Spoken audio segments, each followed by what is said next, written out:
Let me assert my firm belief that the only thing we have to fear is fear itself. Hey, everybody. Welcome to the Two Joes. I'm Joe Trippi, Democratic strategist, and my other podcast is That Trippi Show. And the other Joe. Hi, I'm the other Joe, Joe Klein, except for sometimes Joe Trippi is the other Joe. Right. But we don't want to confuse you here. I am the sole proprietor of a Substack newsletter called Sanity Clause. And I have been a political journalist for my sins for about 50 years, none of which have been quite like this year. Yeah, so I want to start off with the quote of the week, which is a feature we're going to have every week on the show. And this week, it's Donald Trump, of course, and it's the New York Times reported that he has the quote, "I am the Speaker and the President." You know, this is one of the reasons why this is a year unlike any other year. I have wasted much of my life covering government shutdowns, 3 or 4 of them now. They're always boring as hell, and they usually don't amount to a hill of beans. But this one is fascinating to me because nobody seems to want it to end, and nobody seems to care that it's happening. And except for maybe some people out in America who are federal employees who are looking to get paid. I have a son in the State Department who is not being paid right now. And I just wonder if this state of grace is Donald Trump's fantasy to be presiding over the country without very much of a Congress. And that raises the next, the next big question, which is who benefits? Well, Donald Trump benefits. But do the Democrats benefit?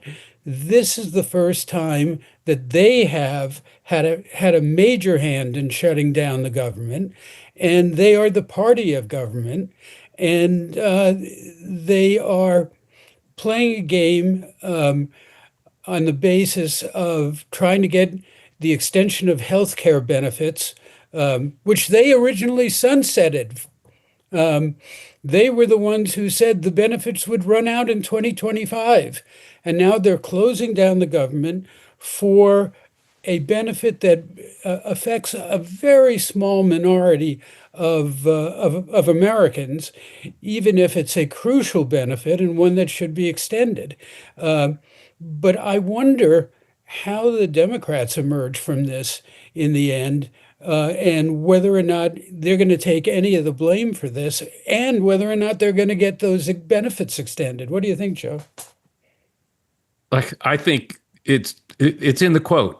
Donald Trump is the Speaker and the President. There's a reason there's a shutdown. It's Donald Trump. He wants the shutdown. Now, whether that's beneficial to him or not, I think I see your point that he will use this, and that's the big fear that everybody had during the shutdown, that they'll just use this to weaponize more and wreak more havoc on the federal government and departments. But he was going to do that anyway. So anyway, why don't we bring in our guest? And before we do, our guest is Stuart Stevens, a fellow that we both admire, and he's going to give us a perspective on something we don't often talk about, which is there any future for the rest of the Republican Party, and is there a rest of the Republican Party? But before we go off the shutdown, part of the purpose of this program is to enable Trippi and me to tell stories.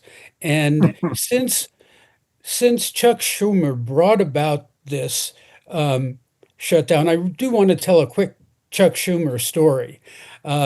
This was back in the 1980s when he was a congressman from New York, and Al Gore was running for president.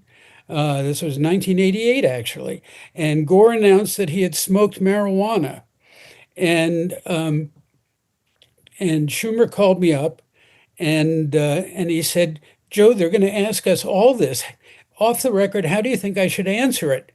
And I said, well, there are two possible answers. One is, didn't everybody smoke marijuana? And the other is, none of your business. And Schumer began to chuckle a little and said, but I have a real problem. I never smoked marijuana. I don't know if I want to admit that. And to me, that was always, uh, that's the essence of Chuck Schumer. He was a Boy Scout. He was a But straight. Joe, it was off the record, and you just But that's 40 years ago. There is a statute of limitations for off the record. okay. Let's bring Especially Stuart if it's a benign story. If Schumer had said, "Well, I never smoked marijuana, but I was a heroin addict for a while," that I would have kept off the record. in. But let's bring in Stuart Stevens. Hey, Stuart, how are you doing these days? Hey guys, love the show. So glad you guys are doing this. Love the stories. I would pay a lot of money to sit around and listen to you guys tell these stories. And vice versa. How are you describing yourself these days? Are you still a Republican? Oh God, no. I would, former Republican, trying to atone for my sins, working with the Lincoln Project in Lincoln Square. Yeah, I mean, Stuart and I mean, we talk about this at Lincoln Project is how we had a bunch of people who we were on different sides all this time. I mean, all this time, and and really, but where it was you actually having real debates about marginal tax rates and other things that now seem kind of like quaint. But never did I imagine in a million years that the two of us would be working together. We got to know each other as fellows at the University of Chicago's IOP. But anyway, it's really kind of been. I've learned a lot from Stuart and the changes that happened in the party and in his great book. It was all a lie. So I'm glad you're with us today, Stuart. Thanks for asking me to the party. Well, I think we got to know each other through Mitt Romney, Right. Stuart. And I No, remember. I had been a fanboy long before that, Joe. But anyway, Well, thank you. Though God knows why. But Romney was one of the most impressive politicians I'd met when he was governor. I went up there and I spent a couple of hours talking to him about health care. And the guy knew it cold. And he was charming and he was handsome. And I thought, well, I could live with this easily, even though I felt, really close to and passionate about Barack Obama. But if you had to do that differently, and now, knowing what the party became, and what you might have helped to prevent, do you have any regrets? Listen, I think there's two kinds of people in life: those that go through life without any regrets, and then me. I have. I think you're in good company here, Stuart. I have full of regret. It goes back to 2016. A lot of people are wrong about Trump, but it's really hard to find anybody who's more wrong than me. I didn't think he'd win the primary or the general. And when he did, I had all these friends from kind of Bush-Romney tribes saying, well, Donald Trump hijacked the party. And I just never got that because, the hijacker is never popular on the plane. It's never like, oh, great, we're going to go to Cuba, not grandma's. I'm so glad. This is great, And Donald Trump was super popular on the plane. That's the only reason he was on the plane, because Republicans voted for him. Yeah. And it led me to really kind of ask myself, why is it that I didn't see this more? There's a kind of trope of book that you guys know well, that people write about Washington, if only they had listened to me. I couldn't write that because they did listen to me. I helped elect more Republicans out there than pretty much anybody, at least in the media world. And that in that kind of high school English teacher way, if you can't write it, you don't understand it. I started writing some, and that led me to write this book. It was all a lie. And I came to a kind of basic conclusion about the party that in post-World War II Republican Party, there have been two strands. There have been an Eisenhower strand that was boring, governing, sane, and a Joe McCarthy strand, conspiratorial, xenophobic, often racist, non-governing. And I think it's, those of us particularly that are involved in Bush world and later Romney, but Bush world, I mean, like me, Nicole Wallace, Matthew Dowd, Mark McKinnon, Mike Gerson, we used to all sit in the same room together, I think it's fair to say that we thought we were the dominant gene, that we knew about this dark side, probably played up to it too much, but that happens a lot in politics. But if only because the country was changing so much, it would be more like us. And I don't know any honest conclusion to come to, but that, I was wrong. We were the recessive gene. And the party now is exactly what the party wanted to be and wants to be. Well, the recessive gene perhaps was recessive because it just stood for non-dramatic, responsible stuff.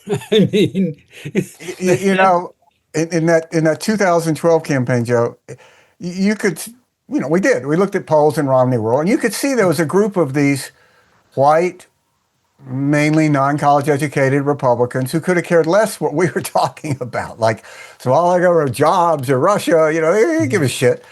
But if you were going to go out there and do what Trump did, Mexicans are rapists and the whole bloody shirt, that would perk them up. They would pay attention. But I would have bet anything that if you did that, and people now have a better sense of Romney, would have known if you had suggested that he would have, he would have left without a job. But whatever you gained at that lower end, you would have lost with college-educated Republicans. Yeah. I would have thought it was a net political loss. And that was happening in 2016 right up until the Comey letter. And that was just enough to get Trump over. And now, Republican Party's a party that doesn't have room for Cheney. What are you going to do about it? One thing, the point I keep on making about Trump is that his greatest strength was that he didn't sound like a politician. Yeah. Dramatically so.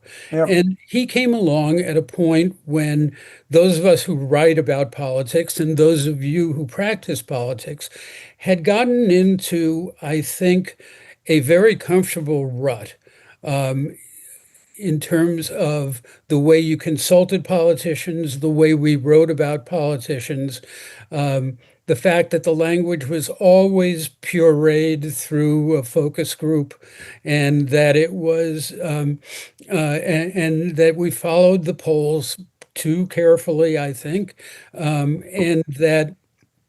And that we expected we had a standard for politicians that they acted a certain way. And then along comes Donald Trump and he says that John McCain was a coward. And what happens? People say, oh, I don't agree with that. That's nonsense. McCain was a hero, but at least this guy Trump speaks his mind. Is there any way back from that? Is this just the way it's going to be now? Joe, I said when Trump was running in 2016, that if Donald Trump won, it means that everything that we thought about politics was wrong. And I don't think that's the case. It turns out that was the case. Everything that we thought was wrong, exactly what you thought. I mean, look, first of all, I had a going out of business sale for any optimism about the Republican Party. I'm in a very dark place about it. I really don't look at it as a traditional American party now. I look at it as an extremist movement. What do we know about extremist movements? That they increasingly demand more stringent purity tests.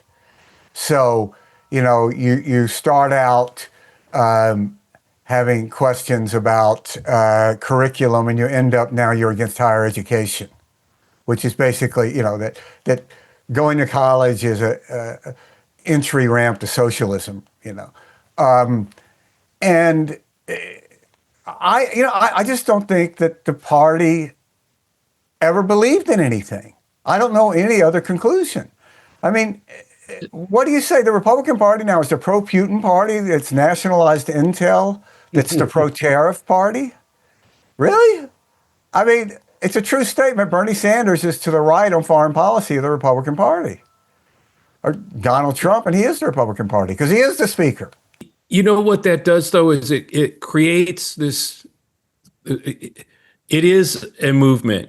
It's an anti-democratic movement. It just is. So the problem is there isn't a party over there.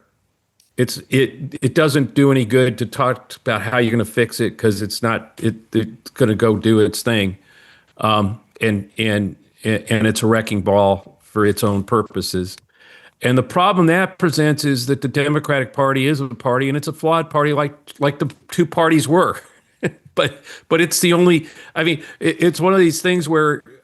So when I think Joe has some valid critiques of the Democratic Party, it all comes off as, but you're helping the other side. I mean, which actually I think. Look, guys, I problem. I don't understand how we're in this moment where we have a lunatic as president who has put these Russian stooges, drunks, freaks, conspiracy nuts running the United States government and the military. And we're having a national discussion about what's wrong with the Democratic Party. Yeah, that's what I'm saying. How did this happen? Well, because the Democratic Party is just so out of touch.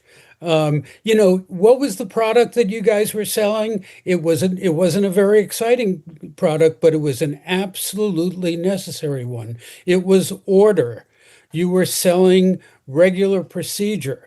I remember in those years, in the Bush years, the people I wanted to talk to and who schooled me, taught me a lot about foreign policy were Brent Scowcroft and Jim Baker. And they wish they could have schooled George W. about Iraq, in my experience. But that and the procedure of regular order, balancing budgets, making sure that the rule of law was maintained. All of this is kind of, seems boring in the 21st century, but I would maintain you can't have a democracy without it. No, I mean, that's sort of almost a clinical definition of a conservative party, because you're about the business of conserving things, and there's not anymore. But, I think an element here, and I've thought about this a lot, and how is it that the Republican Party ended up with this group of politicians currently in Washington who are, we all know, it's a real pain in the ass to get elected to the Senate. It's humiliating, it's exhausting, it's degrading, you have to do all this stuff. Then finally you win, and you go there so that what? You can do what Donald Trump tells you? I mean, really? That's why you did this? I mean, John Thune. I mean, I knew you when you're executive director of the Republican Party in South Dakota. Roger Wicker, I've known you all my life. Man, this is what you wanted? And so how did this happen? I think there was something we did without realizing it in the Republican Party, that we evolved a system that rewarded compliance, that you advance through waiting your turn, which is sort of a shade of what you're saying, Joe, about the regular order, that there was an order, that it was your next turn, that we punished people who were really mavericks. And for all the talk of John McCain being a maverick, it was more stylistic than anything else. There was not any radical policies that he had. He was a very traditional conservative in most ways. So you do that, and I think like a lot of things in American politics, it probably goes back to race. That after 1964, when you become predominantly a white party, Goldwater got 7% of the black vote, Trump in 20 got 8%. That's 1 point every 56 years. That homogeneity creates, it's like a genetic experiment. It creates a certain breed of politician who is there to go along, not to really accomplish anything.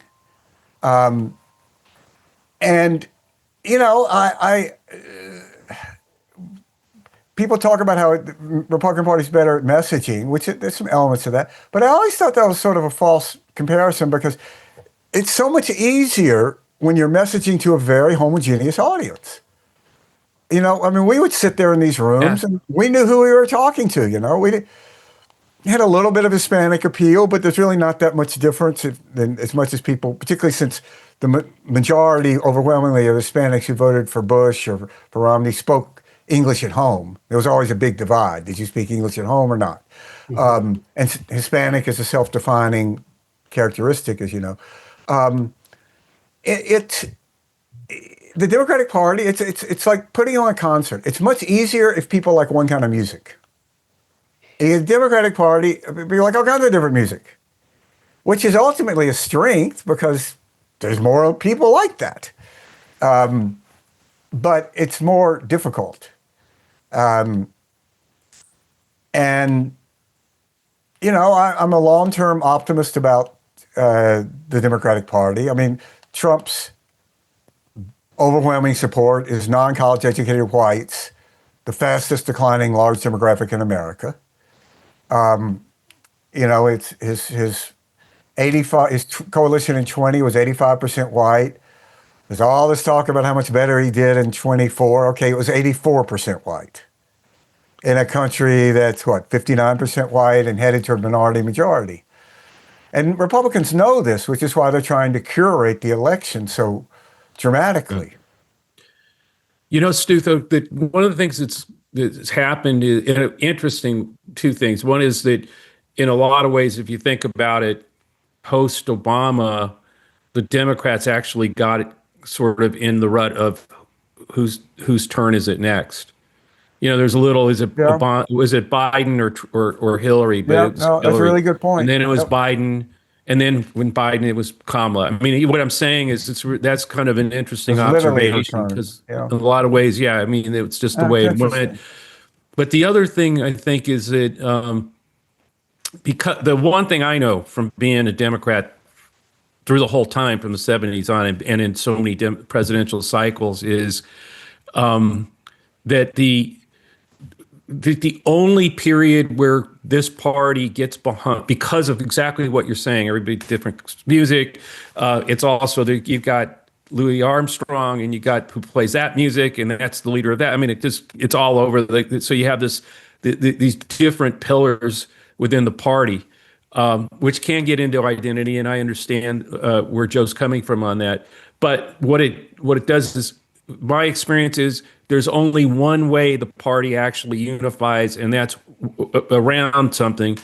And so far, it's when we nominate the presidential nominee. And once that happens, everybody finally, all those little groups come together. But before that, and that's one of the problems we're having now as a party in facing Trump.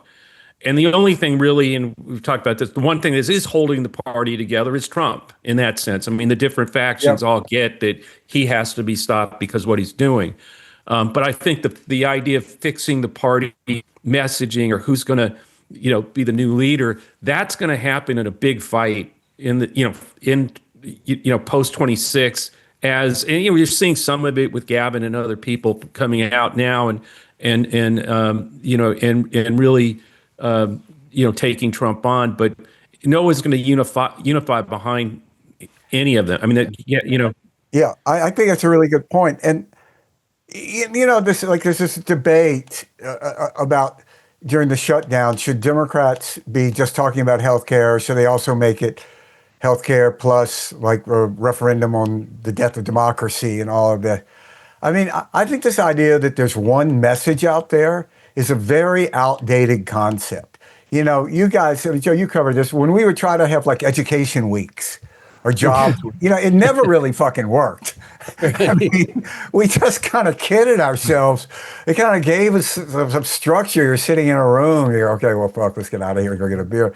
But now, that was when you had 3 networks or when you had, I can remember in 2000, the New York Times then at midnight would go online, Eastern Standard Time.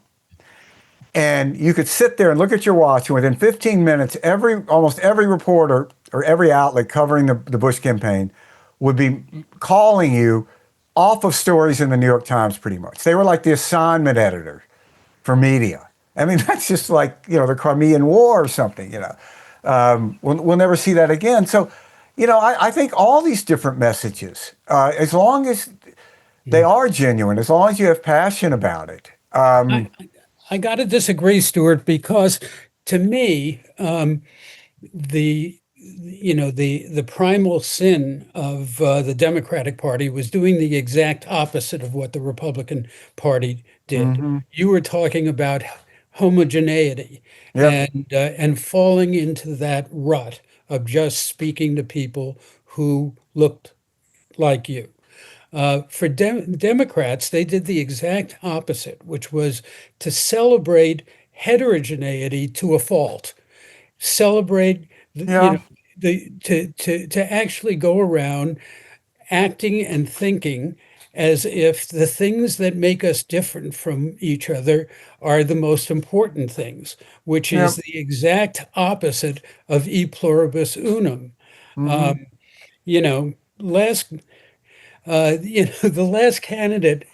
Oh, this is going to hurt you. The last candidate who summed it up in a sentence for me was Jeb Bush, who said it's all about equality of opportunity. That's it. We're all equal, and but we got to make our way on our own, not because we're a certain shade of brown or a certain sexuality. And I think Democrats fell deeply into that trap to the point Yeah. now where before they do anything else, they have to get right with American society on the basic cultural issues. Yeah. Look, I mean, basically what you're describing is why we started the Lincoln Project, because we felt that the Democratic Party wasn't good at this stuff, and we won a lot of races we had no business winning as Republicans because we understood culture wars and because we understood the iconography of patriotism. I mean, remember in 2004, Bush would, wherever he went, he would get off Marine One, Air Force One, and say, there's a lot of people out there that are trying to kill us. We ought to kill them first. And then he'd get back on the plane, And Kerry was out there basically talking about whatever was negative in the news cycle to try to run sort of a wrong track, right track campaign. Remember at one point he was talking about the shortage of the flu vaccine, which, people were holding up syringes. I remember going to one of those rallies and asking God, myself, that was so sad. I was like, is this working? I don't know. I mean, the only worst Kerry rally I went to was when they had Springsteen play, but they had him play before Kerry spoke. It was like, no, don't do Always that. a great sense of timing. So it seemed to me 2002, 2004 was a one sentence campaign on each side. Kerry's sentence was, "I was for the war before I was against it," Yes. and George W.'s sentence was, "You may not agree with me, but you'll always know where I stand." Yep. Yeah, well, that gets it. That's one of the reasons I joined the Lincoln Project, was because, again, watching and competing and fighting with these guys, one thing I got was that they understood that it's about strength. It's about, I mean, there's the language the American people want a strong leader, and that's also why I think Trump appealed, because Yep. that's where he was coming from, and I think that for our language doesn't ever. I mean, even of the consulting class on the Democratic side, there's something too soft about the language. Even when there's a strong cause to get behind, there is a weakness in the language that we use that I think is a real problem. Strong and wrong will always beat weak and right. Yeah. It's one of the smartest things Bill Clinton ever said. Yep. But let me ask both you guys, I live in perpetual disgust with the Democratic Party. Is there a chance for a Lincoln Project party? Is there another No. alternative out there? No. Oh, that was fast. No, I mean, no, there's not. First of all, you'd say if there was such a thing, it would be evidenced in primary efforts, primarily against Trump candidates. And we saw how that worked out in 24. They got, Chris Christie, former client of mine, Asa Hutchinson, former client of mine. They got 9% total. Now there's not room for a Cheney. There's not room for a Romney. No, Yeah. now I can't tell you what the Democratic Party will end up being, but the only way to beat the Republican Party is, and to end this madness, is by electing Democrats. Yeah. I keep arguing this. Either you believe Trump is an existential threat to the country or you don't. And if you do, then look, whether a party, first of all, even if he's defeated, that fight is not going away. I mean, of the movement, if Vance or whoever picks up the mantle. But until it's extinguished, you can be as disgusted with the Democratic Party all you want. It's all we got. And so either help figure out how to get behind and make it happen. Criticism that moves the ball forward. The idea of another party, and this was my problem with no labels last cycle. The idea is just splitting the sane vote. The sane vote is all you're going to do. The sanity clause vote gets split, and the crazies all stay with Trump, or the MAGA thing just happen to happen. It's till that's extinguished. There will be a new party. I don't know if it's a new, whether it's coming out of the what was left of the Republicans or what's left of the Democrats at the end of the battle.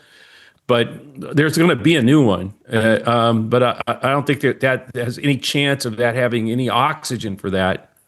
Stuart, let me ask you if you think that the Republican Party can evolve back toward normality. I have a certain probable disadvantage in this case because I'm on the advisory board of the Bipartisan Military Caucus, and I get to deal with really sane and wonderful Republicans all the time. A guy like Don Bacon, who has been hounded out of the party now, and Nick LaLota from Long Island, and John James, who's running, black guy who's running for governor of Michigan. Very impressive. And I see these people and I think, they're not dead yet. No, but here's a threshold question. When is the next time Republicans are going to nominate someone who will assert unequivocally that Donald Trump lost the 2020 election in a fair and free election? It ain't going to be 28. I think 32 is the best hope. So when you have a threshold level that you can't say what fifth graders know to be true, to rise in the party, there is a limit. So look, I mean, Bacon, I love what he's saying now, but it's like, dude, why did you support Trump? Why didn't you fight? Once you do this, it's not a cafeteria. You don't get to say, okay, I'll take this, I'll take that, but not that. You're in for Trump, you get it all. It's the whole thing. All the racism, all the Putinism, all the tariffs, we're going to nationalize industries that he particularly wants to own a piece of. And they don't have to do that. That's my frustration with them, that these are heirs to the greatest generation, and they can't get their comm shop to put out a statement congratulating the president-elect of the United States in 2020. That's a pretty low bar. I mean, that caucus if you had a functional in a functional democracy, would own every vote in the House. Because if the bipartisan caucus of military, I know a lot of those people, but they're both hamstrung. I mean, they can't stand out there and say and do that and vote against Trump, or because a lot of them might want to vote to join. So you lose. But until Trump's gone, that sanity caucus can't even. I don't know. Listen, I don't have any patience with him. But you look at someone like Roger Wicker, right? All his life, he's wanted to be chairman of the Senate Armed Services Committee. All his life. Finally he is. What does he do? Gives us Pete Hegseth, who is against everything that Roger Wicker spent his career advocating for. A guy who literally Roger Wicker wouldn't have let cut his lawn. You want this weird drunk guy with tattoos who's like mom thinks he's weird with women around the house? No. And now he's in charge of the military. And Roger Wicker didn't have to do that. Roger Wicker could have said to Donald Trump, look, there's 317 million Americans. There's a lot of really good conservatives. Pick one who's not the town drunk. But no. And now you have this, embarrassing Glee Club Putin stooge. Yeah. Joe, can I ask you a question? Are you disgusted with the Republican Party? Me with the Republican Party? Yeah. Yeah, of course. Okay. Listen, I've known Trump longer. No, if they were both those parties, I agree with you. Both parties have their flaws and failure, but one of them is trying to kowtow into one guy. I mean, I tilted against the Republican Party, even though I'm very conservative on a lot of issues over, starting with the Southern strategy. Starting with race, even though I disagreed with affirmative action on the Democratic side, but running against Black people, I couldn't see myself as part of that. Now, I've known Donald Trump since the early 1980s, and there's not much to recommend there.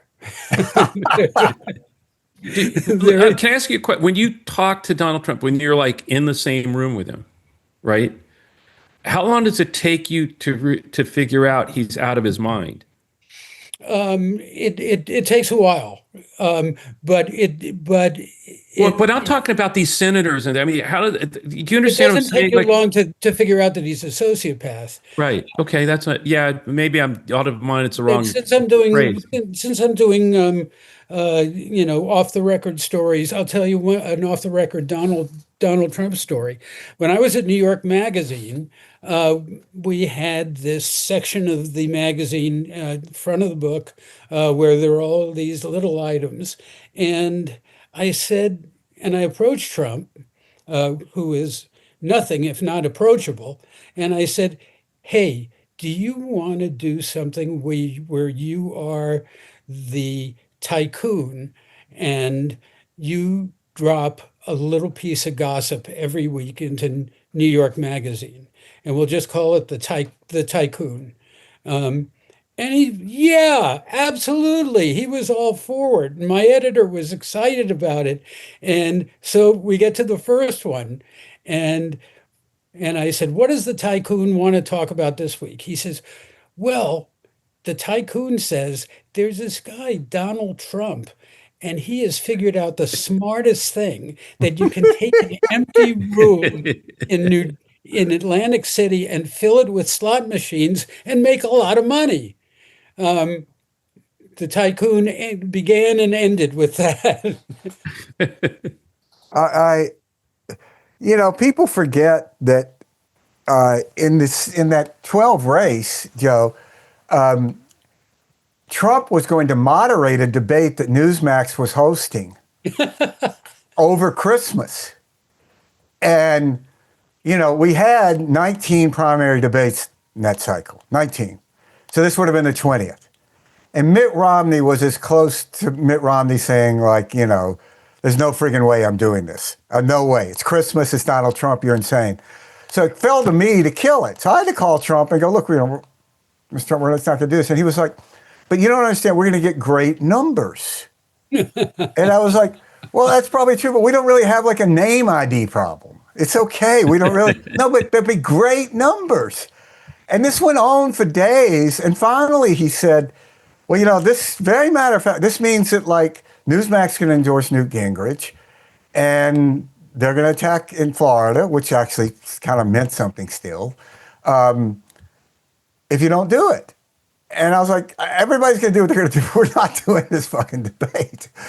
And it was like hard for him to understand. And when we made this mistake without taking complete, it's all my fault. We did this. We didn't think much of it. Trump endorsed Romney, in the Nevada primary. We just saw it as literally a 15-minute stop by a guy's business. They endorse us, and we did like 5 of these a day, which was the wrong way to look at it. That's my fault. But Anyway, afterwards, I started getting these calls from Trump saying, okay, I've cleared my schedule. I can go on the plane when you leave Nevada. And it was like, no, we're not going to do that, Mr. Trump. I really appreciate it, but no. And he literally couldn't understand. He thought it was because we didn't want to inconvenience him. And he finally had Michael Cohen call me. And he goes, Stuart, look, man, Mr. Trump really doesn't mind. He's good with this. And I'm like, Michael, no, this isn't good for anybody. And it was like he couldn't it's like, no, we're not doing this. Well, Stuart, I have to. You brought back a really terrible memory for me, and we probably should bring this conversation to a close after that. But it was I will never forget the Michigan primary in 2012, Romney against Rick Santorum. Yep. And for those folks out there who think, oh, people like Klein and Trippi and Stevens have this really exciting sort of life, I give you the Michigan primary in 2012. I wanted to slit my wrist. It was so boring. And at that point, I made a life decision. I said, I'm never going to do this again. And of course, that was a lie because, I'm a junkie. Now, that's what we all tell ourselves. Right. We all do that. I mean, every 4 years, you tell yourself, if you do a presidential campaign, what you do is at the end of it, you say, that was one of the greatest experiences of my life. And the very next sentence out of your mouth is, please, God, don't ever let me do that again. And it's just, and whether you're reporting it, I mean, I still believe that. I'm still, every one I did, it's a great, incredible experience. And then, but that also means living that Michigan primary experience. So campaigning and almost getting defeated by Rick Santorum in a state where your father was a god. Yes. I mean, I've never really talked about this. I don't think it's out of school to talk about it now. Mitt said before that, the night before the election, he goes, if I lose, I'm going to get out. And I'm like, no, you can't. Yeah, no, I remember that whole campaign because I was actually, Karl Rove and I were in knockdown, drag-out arguments because I thought Santorum would win Iowa. And he was like, no, Romney's going to win Iowa. We were arguing. What did that turned out like 100 votes or something? Well, you were both right. Yeah, exactly. It was crazy. But no, that I remember in Michigan was the same kind of, just crazy. But listen, we do need to bring this to a close. The one thing I did want to ask you, Stuart, you just were in Ukraine, I think. Yeah. What can you tell us about what you saw there? And then let's look. I was part of a group that came together sort of organically after the full-scale invasion of Americans and a Finnish element. They acquire vehicles, a lot of ambulances, pickup trucks, four-wheel drives.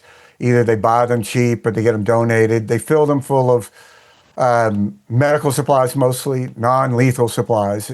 They drive them into Ukraine, and they leave the vehicles, and they distribute the supplies. So, I mean, we were mainly in Kyiv, which seems very normal, except when the air raid sirens go off. But I mean, if you're just walking around Kyiv, Ann Applebaum gave a speech about this. Yeah. This does not, I mean, we were staying at the Hyatt where the bomb shelter's next to the spa. This is not like Stalingrad, right? I mean, you can get room service in the bomb shelter.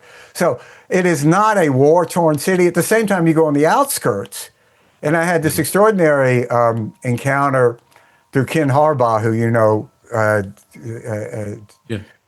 Joe, and Joe, you probably know him too. I know Ken for many years. Ken had connected with this Ukrainian Supreme Court judge, who is a Ukrainian Supreme Court judge. But shortly after the invasion, he and some other judges and lawyers organized an anti-drone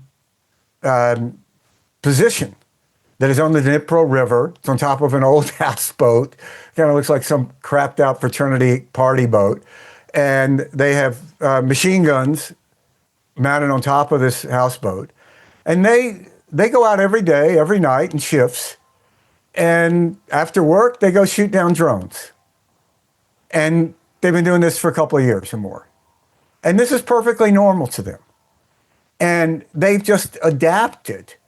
And if anybody thinks Ukrainians are going to quit, America could say, we're never going to give you anything. They're not going to quit. Right. And that was my read when I was on the ground. yeah, and you know, they're extraordinarily innovative.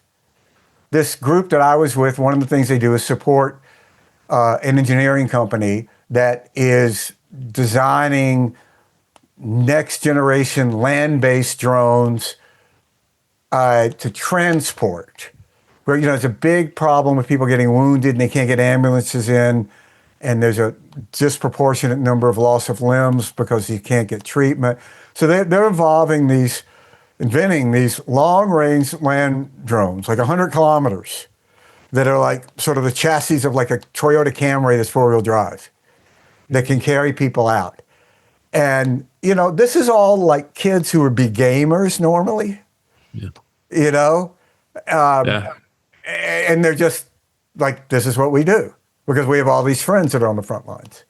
There are going to be a lot of military lessons learned from this war. Yeah, absolutely. I mean, a lot of innovation and things that we're not prepared for. Our military's got to get prepared for too. I mean, that's the irony.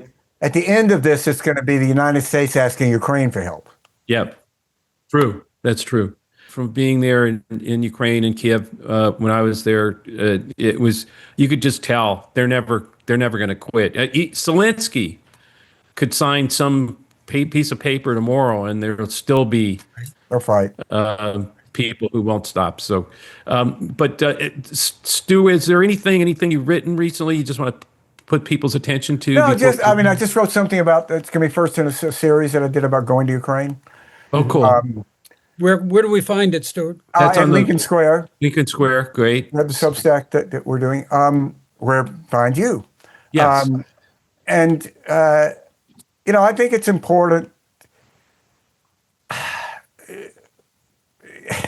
You know, everybody in Ukraine downloads this app called Air Raid that has air raid sirens. And I had it when I was in Ukraine. And I realized I didn't take it off my phone.